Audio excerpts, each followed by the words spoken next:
Shalom. Firman Tuhan bagi kita pada pagi hari ini, kita akan baca dari Matius pasal 22, dimulai ayat yang ke-37 sampai dengan ayat yang ke-40.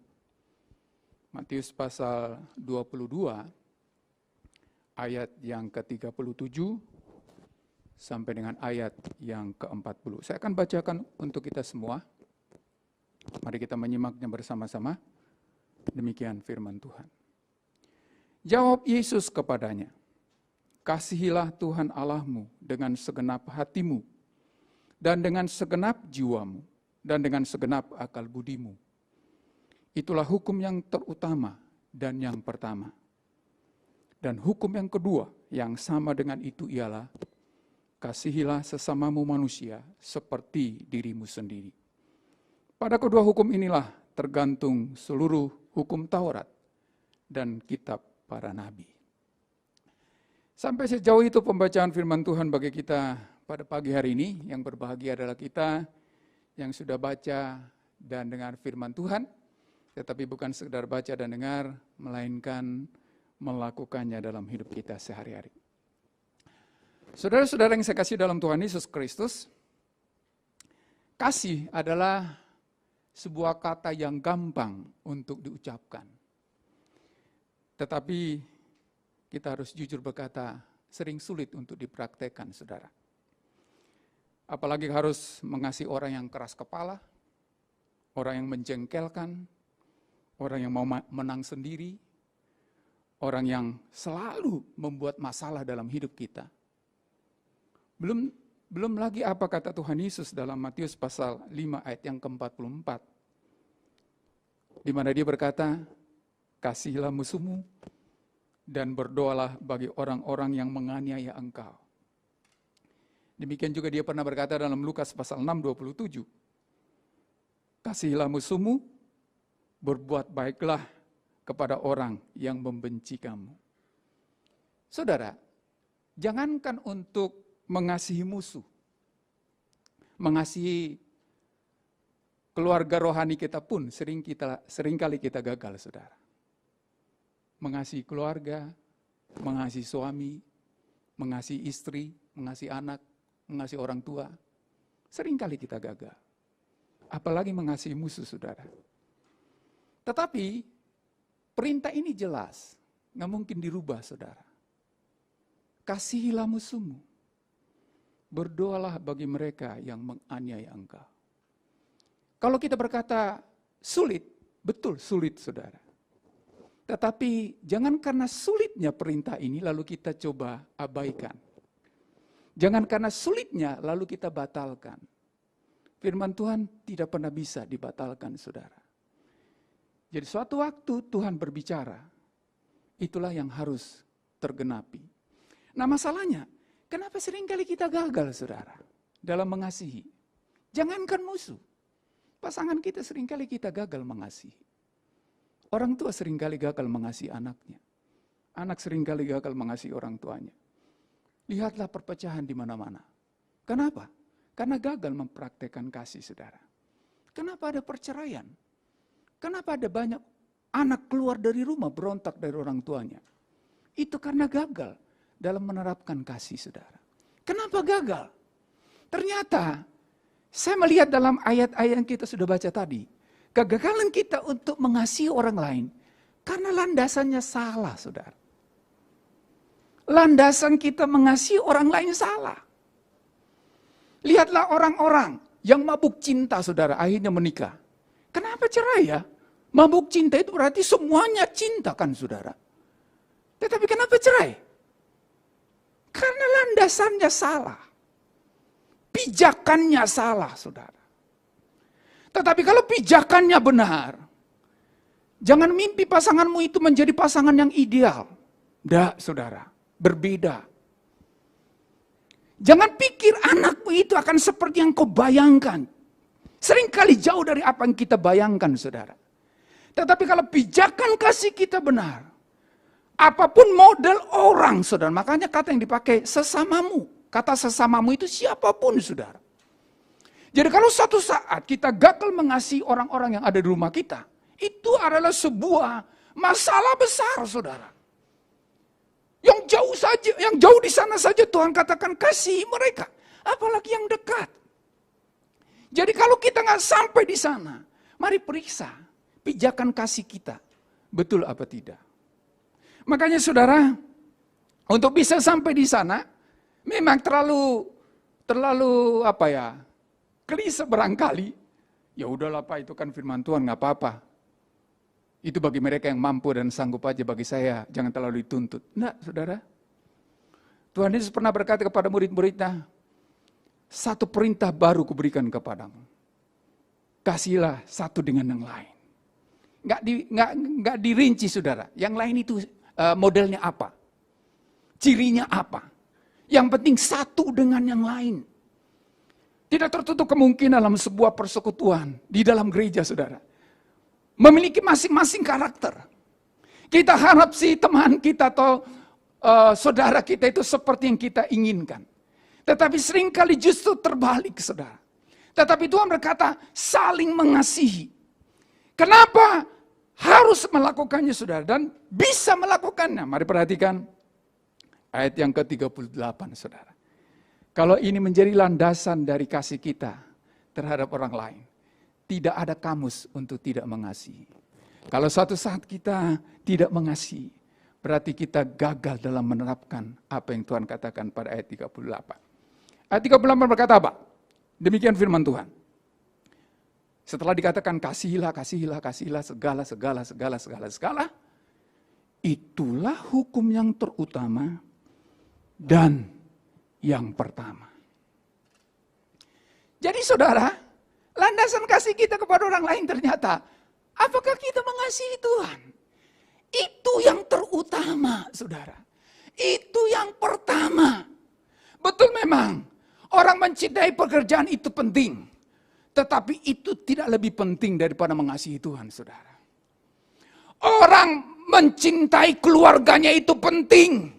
Tetapi itu tidak lebih penting dengan mengasihi Tuhan, saudara. Buktinya, kalau engkau berkata, aku mencintai keluargaku, betul barangkali. Makanya ada banyak orang ketika mau diberkati dalam sebuah pernikahan, mungkin kalau ditanya, kenapa engkau menikah dengan dia?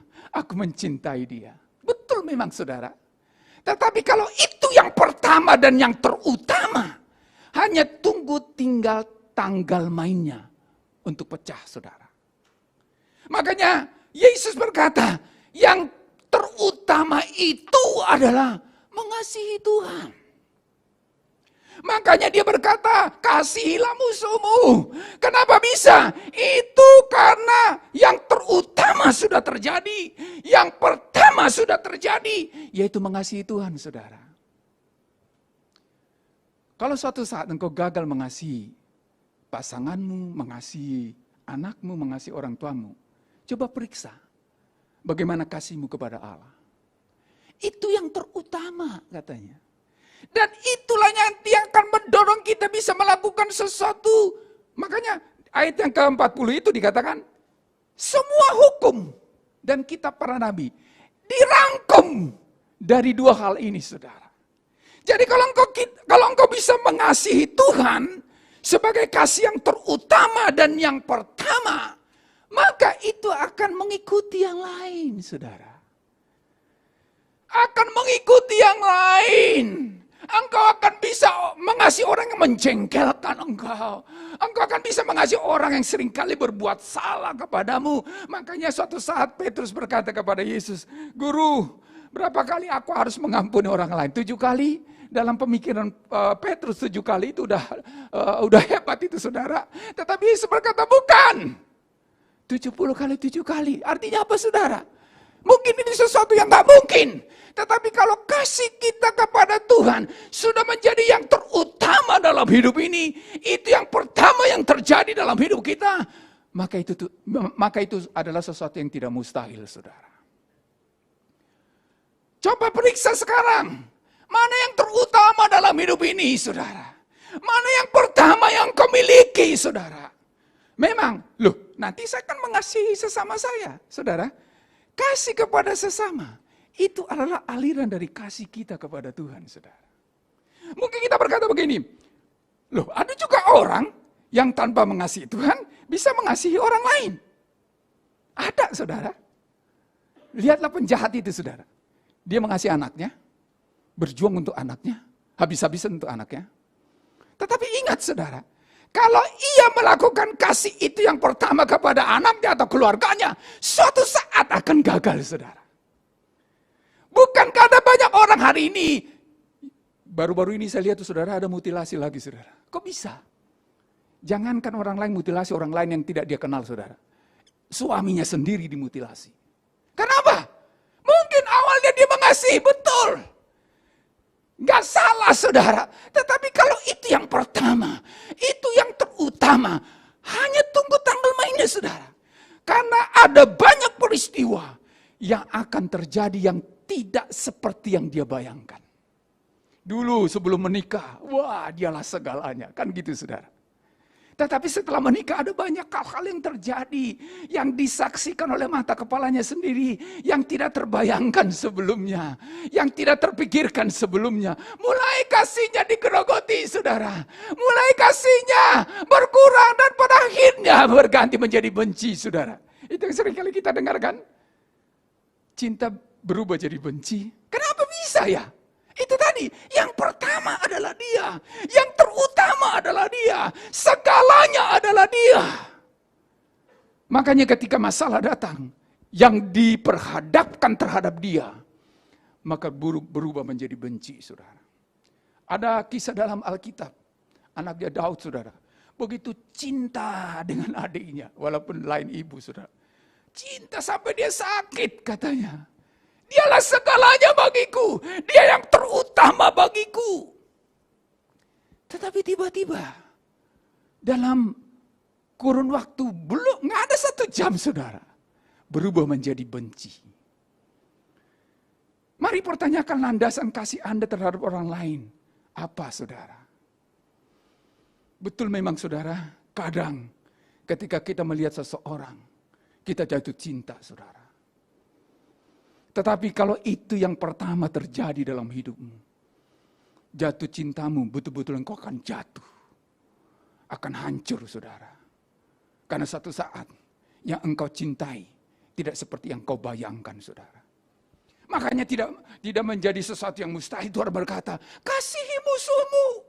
Karena ada banyak memang nanti peristiwa yang kita hadapi dalam hidup ini, yang menjengkelkan kita, yang menyakiti kita, yang membuat kita mungkin tersayat-sayat. Tetapi Tuhan berkata, kasihi Tuhan Allahmu dengan segenap hatimu, dengan segenap jiwamu, dengan segenap akal budimu. Dan itu harus yang pertama dan yang terutama, saudara.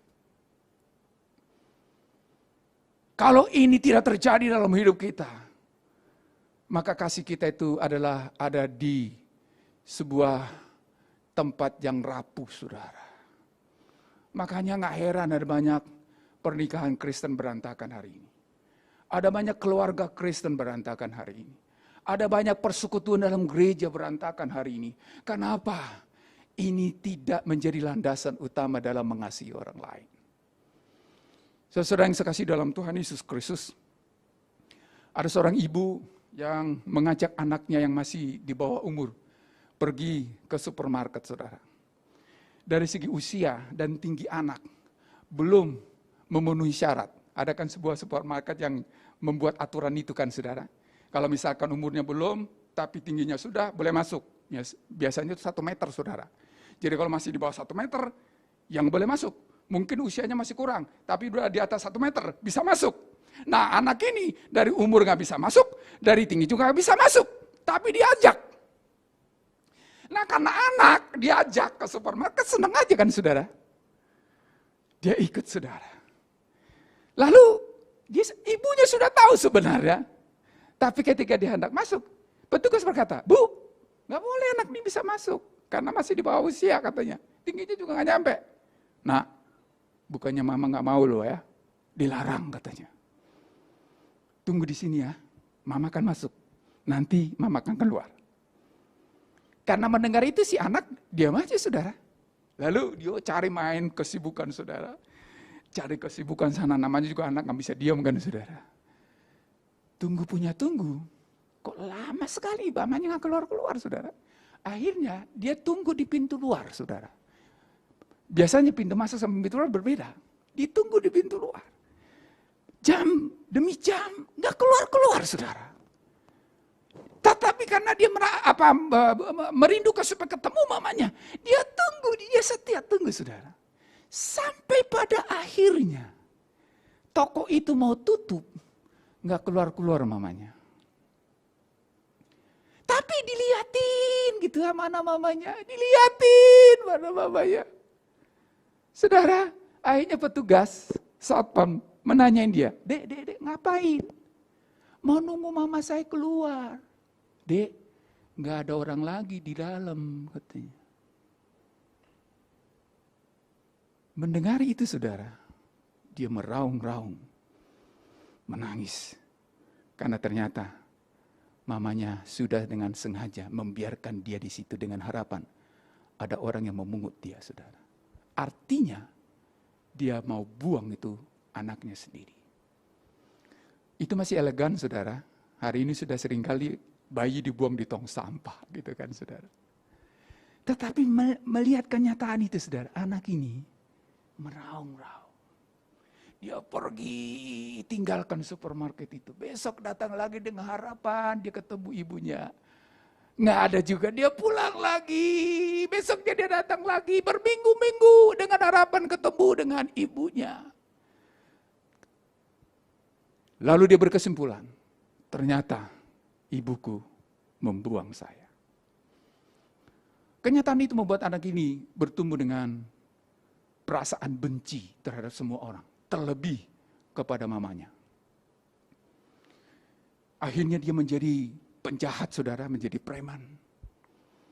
Dia penuh dengan kebencian dan kecurigaan terhadap orang. Mukanya sangat sangar.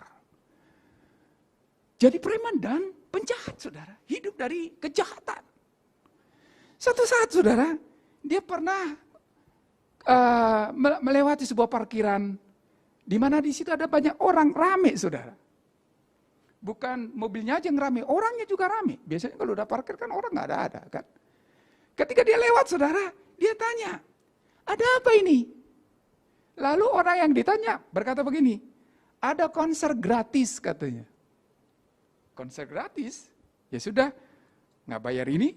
Lalu dia mampir, saudara, ikut. Ternyata KKR, saudara. Nggak tahu kenapa dia bertahan di situ, saudara.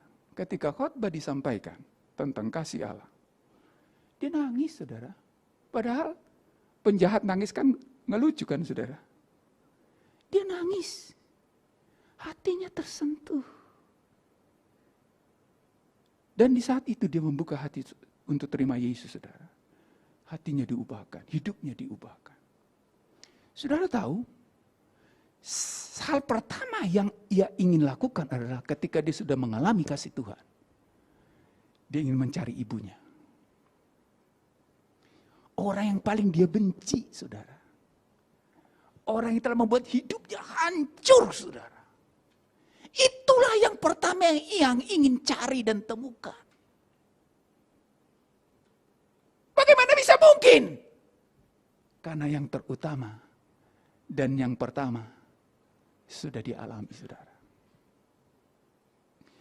Jadi seringkali kita cari alasan, saudara.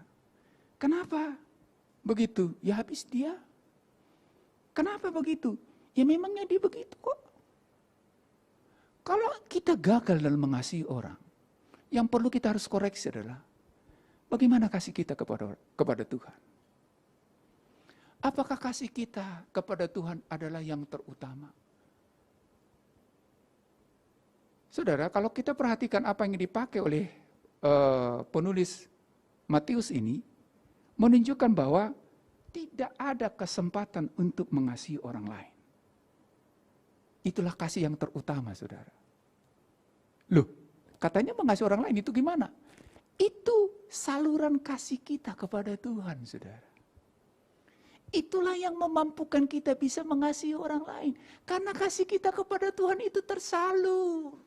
Kalau bukan karena itu nggak mungkin, saudara. Ada banyak orang tua hari ini hancur hatinya melihat anak-anaknya, saudara. Tetapi karena kasih Tuhan, bisa tetap mengasihi. Itu bukan kasih dia kepada anaknya, bukan kasih dia kepada Tuhan yang diwujudkan, yang dialirkan, saudara. Jadi, jangan pernah cari-cari pembenaran kalau engkau gagal dalam mengasihi orang lain. Karena bukan kasihmu kepada orang itu, tetapi kasihmu kepada Tuhan. Kalau engkau gagal mengasihi orang lain, berarti engkau sedang gagal dalam mengasihi Tuhan. Bukankah 1 Yohanes berkata, bagaimana mungkin engkau bisa berkata mengasihi Tuhan tetapi engkau tidak mengasihi sesamamu yang kelihatan? Sebab yang kelihatan aja engkau tidak kasihi.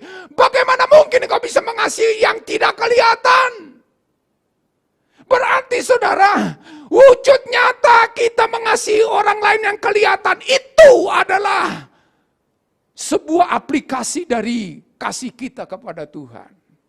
Jadi kasih kita kepada Tuhanlah yang mengalir kepada orang lain, yang sampai kepada orang lain. Makanya jangan pernah tanyakan siapa orang itu, karena kasih Allah lah yang mengalir kepada dia, bukan kasih saya. Kalau kasih saya itu adalah sebuah kenyataan yang tidak akan mungkin saya akan berikan. Mengingat siapa dia, mengingat sudah berkali-kali dia menyakiti saya. Mengingat berkali-kali dia sudah mengkhianati saya. Saudara-saudara yang saya kasih dalam Tuhan Yesus Kristus, makanya yang dipakai oleh penulis di sana mengasihi Allah itu adalah kata segala, saudara. Segala, kata segala itu terjemahan dari kata holos, saudara. Holos itu artinya juga bisa diartikan lengkap. Lengkap itu artinya nggak ada kurangnya, saudara. Genap. Atau semuanya, atau seluruhnya, saudara. Jadi nggak ada lagi sisa. Nggak ada lagi sisa untuk mengasihi suamiku, atau istriku, atau anakku, atau pekerjaanku, atau karirku. Nggak ada lagi, saudara. Genap. Loh, katanya mengasihi orang lain. Dari situlah dialirkan, saudara.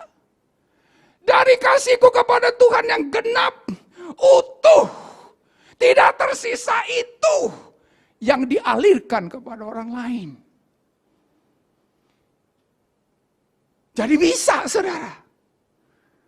Bukan sesuatu yang nggak bisa. Makanya kita perlu koreksi kasih kita kepada Tuhan. Kalau betul aku mengasihi Allah dengan segenap, lengkap, seluruh, semua, tanpa ada sisanya, dari situlah nanti akan mengalir. Mengasihi suamiku, mengasihi istriku, mengasihi anak-anakku, mengasihi orang tuaku, mengasihi tetanggaku yang menjengkelkan, mengasihi tukang parkir yang membingungkan, mengasihi yang lain, saudara. Dan dipakai di sana hati, jiwa, dan akal budi. Sesudah yang saya kasih dalam Tuhan Yesus Kristus, manusia itu sebenarnya terdiri dari material dan imaterial. Imaterial itu ya hati, jiwa, dan akal budi. Artinya yang tak kelihatan. Dari dalam batin, saudara. Ini wujud kasih yang lebih bagus. Kadang-kadang kan perilaku kita, sikap kita yang kelihatan ini belum tentu, saudara. Makanya hati-hati. Hati-hati ya. Kadang-kadang, dia lirik saya, berarti dia senang sama saya. Belum tentu, saudara. Dilirik karena ada maunya kan, saudara. Dia senyum sama saya. Kayaknya dia demen sama saya, gitu kan. Belum tentu, saudara. Belum tentu, hati-hati. Makanya dipakai di sana, kasihi Tuhan Allahmu dengan mulutmu. Enggak. Dengan angkat tangan, enggak. Ini refleksi dari imaterial nanti, saudara. Dengan suaramu, enggak, saudara. Sebab firman Tuhan seringkali menegur umatnya. Umatku memuji aku dengan mulutnya, tetapi hatinya jauh daripada aku, katanya. Yang dipentingkan itu adalah batiniah kita. Loh, berarti tangan nggak perlu. Saudara, ketika batiniamu sudah mengasihi Tuhan, maka yang material itu pun akan ngikut, saudara. Nggak sulit engkau akan angkat tangan, bisa angkat tangan, saudara. Nggak sulit mulutmu akan memuji Tuhan, nggak sulit. Kalau yang batiniamu itu sudah mengasihi Tuhan. Jadi nggak sulit juga engkau akan mengalirkan kasih itu kepada orang lain. Batinnya ini yang penting, saudara. Loh, berarti nggak perlu dengan yang lahiriah. Batinnya itu akan mendorong yang lahiriah, saudara. Akan terwujud dalam langkah-langkah kehidupan kita. Jadi kalau kita sungguh-sungguh dari keberadaan hidup kita, totalitas hidup kita, mengasihi Tuhan, itulah yang akan dibagikan ke orang lain. Makanya dikatakan, itulah yang terutama. Dan yang pertama, yang kedua, yang sama dengan itu, katanya dalam ayat yang ke-38, saudara. Itu menunjukkan bahwa ada memang hal yang kedua, tetapi itu hanya bisa kalau yang pertama itu sudah terjadi. Jadi urutannya memang yang pertama adalah mengasihi Tuhan. Jangan yang pertama dibuat jadi yang kedua dibuat jadi yang pertama. Jadi berantakan, saudara. Kalau yang benar adalah kasih kepada Tuhan yang pertama dan yang terutama, maka dengan kesendirian yang kedua akan terjadi. Kasihilah sesamamu manusia seperti dirimu sendiri. Saudara, kenapa dipakai kata dirimu sendiri? Tidak ada orang, kecuali yang gak waras ya, menyakiti dirinya sendiri. Ada? Semua kita di sini pasti mengasihi diri kita sendiri. Dan itu gak salah dan gak dosa, saudara. Memang kita harus mengasihi diri sendiri. Dari situlah Tuhan berkata, seperti engkau mengasihi dirimu sendiri. Engkau berjuang untuk bahagia, amin. Amin. Berjuang untuk bahagia. Kalau engkau berjuang untuk bahagia, modelnya seperti itu juga untuk orang lain, saudara. Perjuangkan orang lain supaya bahagia. Engkau berjuang untuk berhasil, amin. Lu gak ada yang jawab. Amin. Perjuangkan orang lain juga supaya berhasil. Engkau menginginkan hatimu damai, ya kan? Amin. Apa engkau juga menginginkan orang lain supaya hatinya damai? Tidak membuat dia gelisah, resah, sakit hati. Itulah arti mengasihi sesama seperti diri sendiri. Kita ingin bahagia tetapi membuat orang lain menderita. Kasih kita kepada Allah gagal, saudara. Nggak perlu cari alasan. Kalau kasih kita kepada Tuhan benar, maka kita pun akan mengasihi orang lain seperti kita mengasihi diri kita sendiri. Engkau pengen sukses. Pernah engkau berpikir supaya orang lain sukses? Engkau menginginkan selamat. Apakah engkau juga menginginkan orang lain untuk selamat sampai di surga? Engkau menginginkan supaya engkau memiliki uang yang banyak. Pernah engkau berpikir supaya orang lain juga memiliki uang yang banyak? Keberhasilan yang hakiki, saudara, bukan ketika kau mengumpulkan banyak hal di tengah-tengah dunia ini. Bukan. Tetapi keberhasilan yang hakiki adalah ketika engkau membuat orang lain juga berhasil. Sebagai bukti nyata engkau mengasihi Allah. Gereja yang berhasil bukan saja gereja yang mengumpulkan banyak jemaat, saudara. Tetapi gereja yang menolong gereja lain juga supaya berhasil. Saudara-saudara dalam komunitas saudara, sama juga. Saya bertumbuh dalam kebenaran firman Tuhan dan itulah kerinduan saya. Tetapi juga saya ingin supaya saudaraku di kelompok juga bertumbuh dalam kebenaran firman Allah. Jangan cuma pintar sendiri, saudara. Ada banyak orang pintar memang di dunia ini, tetapi pintar untuk dirinya sendiri. Itu bukan orang pintar, saudara. Orang pintar adalah orang yang membuat orang lain pintar, saudara. Ada banyak orang ngerti banyak hal tentang ilmu pengetahuan, tetapi dia tidak bisa mampu sampaikan ke orang lain. Hanya untuk diri sendiri. Makanya Tuhan Yesus berkata, kasihi sesamamu manusia seperti engkau mengasihi dirimu sendiri. Ya kan? Kita nggak mau disakiti kan saudara, amin. Jangan sakiti orang lain. Ya kan? Itu artinya saudara, supaya orang lain juga baik. Seperti saya menginginkan sesuatu yang baik, itu kan firman Tuhan disampaikan kepada kita. Kalau ingin orang lain berbuat baik bagimu, perbuatlah baik kepada mereka. Iya kan?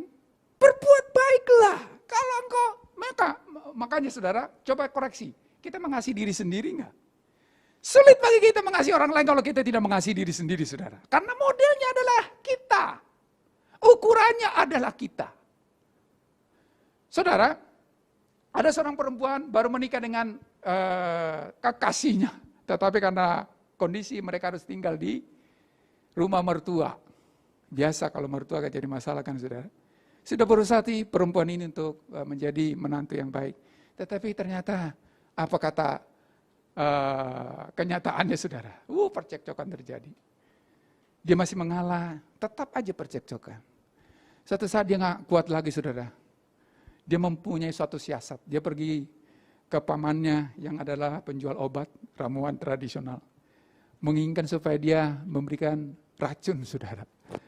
Untuk mertuanya itu. Saking udah gak tahan lagi dia. Lalu paman ini berkata begini, boleh katanya, baik. Tapi satu syarat. Supaya tidak ketahuan engkau membunuh mertuamu, berikan racun ini sedikit demi sedikit. Di makanan yang kamu masak sendiri. Dan jangan pernah buat sesuatu yang mencurigakan sehingga orang lain berpikir yang meracuni itu, yang membuat orang mertuamu itu meninggal adalah kamu. Sanggup? Sanggup katanya. Lalu dia praktekkan saudara, dia masak makanan kesukaan mertuanya, dimasukkan sedikit. Begitu juga diperhatikan semua kebutuhan mertuanya, dimasak, diberikan sedikit, dimasak, diberikan sedikit. Diperdulikan tuh mertuanya. Nah suatu saat mertuanya menjadi kaget. Wih, dapat apa nih menantuku kok jadi tiba-tiba jadi baik katanya. Tapi berhari-hari, berminggu-minggu, berbulan-bulan dia lakukan saudara. 4 bulan kemudian akhirnya mertuanya berkata begini. Wah, ini mantu terpuji katanya. Akhirnya berubahlah mertua ini menjadi mertua yang mengasihi mantunya. Lalu dia perkenalkan itu mantu ke tetangga-tetangganya. Ini mantuku, mantu yang seperti anakku sendiri katanya. Berubah dari benci jadi mencintai. 4 bulan loh saudara. Tiba-tiba kenyataan itu membuat dia kaget. Wih, racun katanya. Dia balik lagi ke pamannya. Paman. Ada nggak penawar racun yang saya telah kasih kepada mertua saya? Kalau ada kasih paman, saya nggak mau mertua saya meninggal katanya. Mendengar laporan dari perempuan itu, si paman tersenyum. Loh, kenapa senyum paman? Enggak, yang saya kasih itu bukan racun katanya. Tetapi ramuan membuat lebih seger katanya. Yang ada racun di pikiranmu, bukan di ramuan itu. Saudara, apa maknanya ini bagi kita? Kasih merubah segala sesuatu saudara. Kalau itu kita miliki. Engkau kan gak mungkin, ya hanya orang gila yang mau bunuh diri saudara. Ya kan? Jadi jangan bunuh orang lain. Kalau engkau tidak mau terbunuh, jangan bunuh orang lain. Tapi biarkan kasih itu yang mereka rasakan. Sehingga satu saat kasih itu akan mengubah seseorang dari benci menjadi mengasihi. Jadi siapapun kita saudara, kalau landasan kasih kita benar, yaitu mengasihi Allah, tanpa kurang sedikit pun, tanpa ada yang sisa, itulah yang akan mengalir mengasihi orang lain saudara. Tetapi kalau sebaliknya, kalau semuanya untuk orang lain, ke Tuhan gak ada lagi. Hanya menunggu waktu, engkau akan melihat masalah dan pergumulan yang menghancurkan hidupmu dengan orang lain. Oleh karena itu saudara, kasihilah Tuhan Allahmu dengan segala sesuatu yang ada padamu, tanpa terkecuali. Maka satu saat, engkau akan bisa mengasihi orang lain, siapapun dia, dan apapun yang ia telah perbuat bagimu. Karena kasih itu akan mengalir dari kasih kita kepada Tuhan. Amin. Mari kita berdoa.